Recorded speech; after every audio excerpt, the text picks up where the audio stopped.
How to be a responsible coach. Who can forget the famous line of Peter Parker? He said, "With great power comes great responsibility." Society expects Spider-Man, a comic book, TV and movie superhero with extraordinary powers, to be responsible for saving his town and the world from the forces of evil. And he never let us down. Despite the temptations of owning such powers, he uses his abilities only for the good of the people around him. Being a coach has similar parallels. They don't have superhuman powers such as X-ray vision or flying through the air with magic sticky ropes. But great coaches can have real power through their abilities to help others, and with it, the responsibility to guide others towards success. This is real power that can be used to help real people in this world. Done well, coaches can help others turn around their lives. Done wrong, and a coach could guide a client down the wrong path. So, with this power to coach your clients towards manifesting their personal and / or business vision comes responsibilities. Great coaches assume them all as part of the professional responsibility. This can include everything from making sure your client is moving in the right direction, getting them back on course when they are not, and developing and tracking their use of exercises to help them along the way. There are a few things you can do to be a more responsible coach. Just as important, these same skills can be imparted to your clients to help them lead more responsible, integrity-filled lives. How to bring out the more responsible you in yourself and your client. 1. Develop self-awareness. Learn and know your own strengths and weaknesses to be able to view your behavior objectively. Recognize your shortcomings, receive feedback, and make changes when necessary. The more self-aware you become of all your aspects, the more you will know what kind of clients you can coach best, and just as important, those best referred to others. Dr. Gerard Bell, business consultant and professor at the University of North Carolina in Chapel Hill, advises us on how to expand our self-knowledge.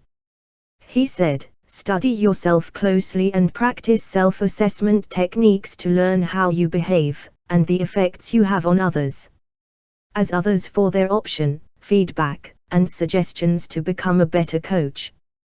The lesson is simple: the more we grow, the more we can offer, and the more we can help others.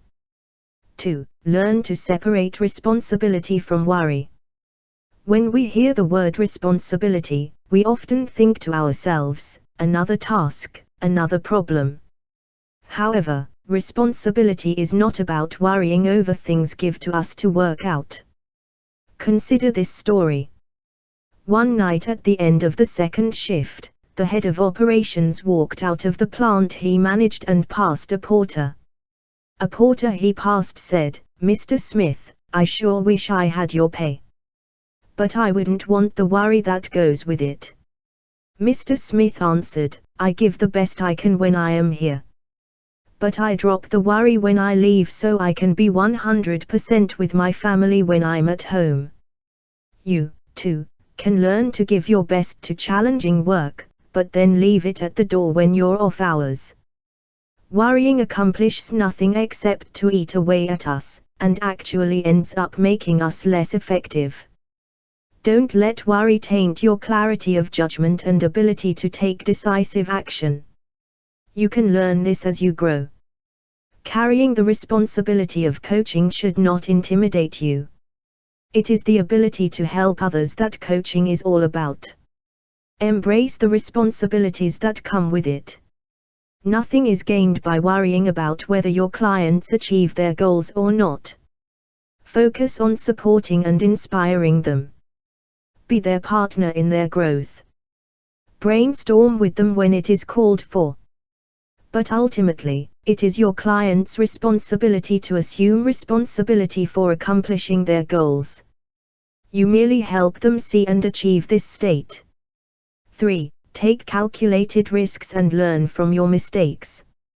Effective coaches have the courage to ask their clients to take risks when results and success are uncertain. A willingness to risk failure is a core attribute of all successful people. As a coach, you can help your clients work with risk and possible failure. Help them learn to analyze their situation and options. Work with them to list the pros and cons for each option, then assign each choice a risk factor rating from 1 to 5. Next, have them determine the likelihood of each occurring. This will help them quantify and manage the risk-taking process. Also, lead them to a better paradigm regarding failure. What is failure other than great feedback that our current course of action is not the right path? Use this information for course correction. Failure doesn't happen until we give up. If you don't give up, then failure isn't an option. 4. Own and admit our mistakes. Our greatest lessons and growth come through our mistakes. Everyone makes them, it is part of life. Help your client understand this, and they will be able to draw the necessary lessons and take corrective action. If we do the blame game, we don't even take the first step, ownership, in this process. Not only does owning our mistakes and failures help us to be more truthful and powerful in our own lives, owning and assuming responsibility for them lets others see the integrity and virtue within us. How to be a responsible coach.